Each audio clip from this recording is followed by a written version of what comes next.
Welcome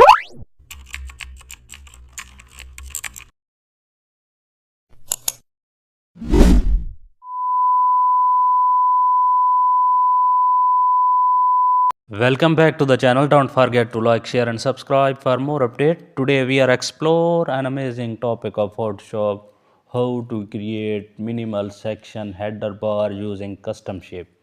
Open Photoshop and create a new canvas, then select the custom shape tool and choose a thin rectangle shape. Now draw a horizontal bar under the heading. Change fill color to accent tone. Duplicate the bar. Resize the duplicate shorter. Move it slightly below the first bar and lower its opacity to 40%. Add section title text above. Align text and bars properly. Zoom in to refine spacing.